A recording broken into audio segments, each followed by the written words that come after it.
Well, it's a little bit of magic.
So this would have been the part where I included all of that great video that's now sitting at the bottom of the ocean with my phone, credit cards, and IDs.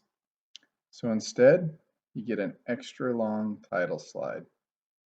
I was able to connect with Dave and we set off north the next morning with full provisions, but without my ID, credit cards, and phone.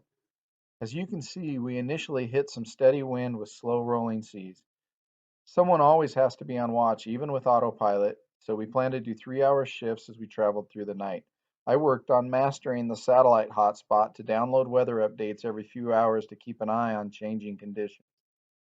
We took sea temperatures, and when we had a 3-degree rise in temps and a 2-knot boost in speed, we knew we were in the Gulf Stream, about 50 nautical miles off the coast.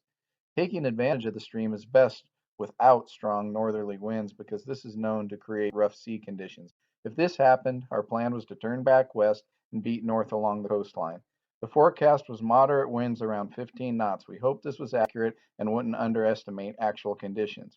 We were soon to find out our hope was in vain. The next day, we found ourselves in building winds. Conditions were trending less favorably.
Big wave. This is me crapping my pants, and Dave's just hanging out there, just having a good time. He's been in so much worse than this.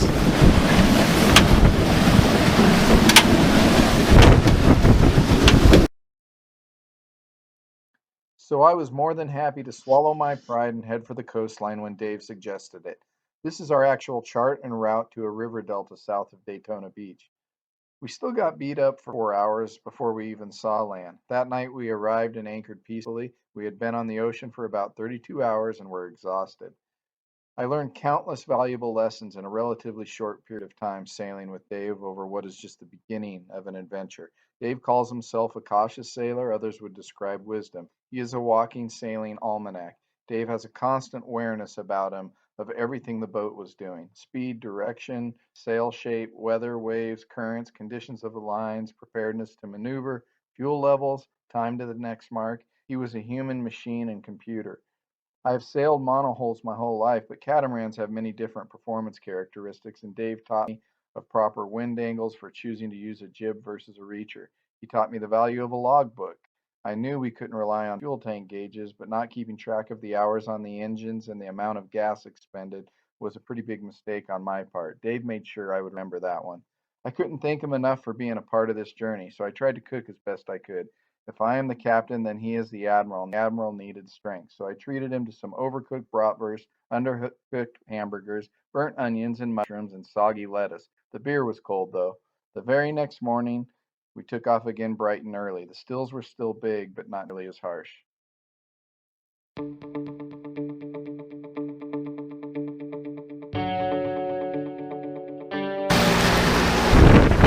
Should be hitting Beaufort, South Carolina. I'm not going to say because we've had some weird wind. Seems to be working against us most of the time. Hopefully today the forecast is favorable according to the Iridium Go, and hopefully we'll just say by the end of the day today, hopefully by midnight.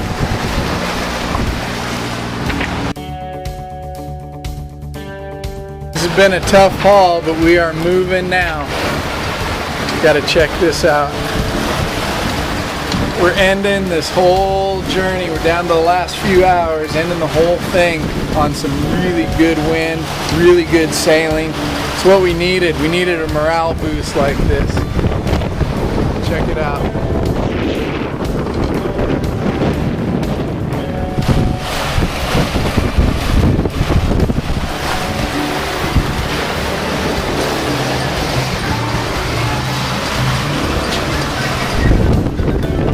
That's the coast of probably still Georgia, but we're really near South Carolina.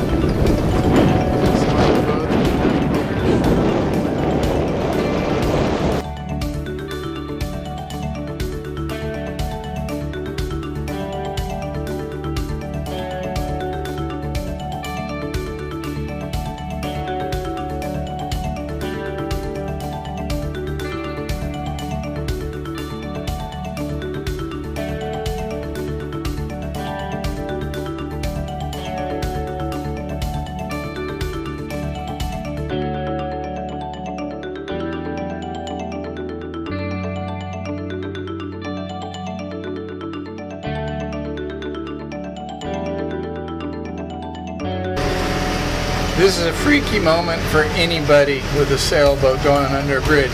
Dave, you freaked out at all? Yeah.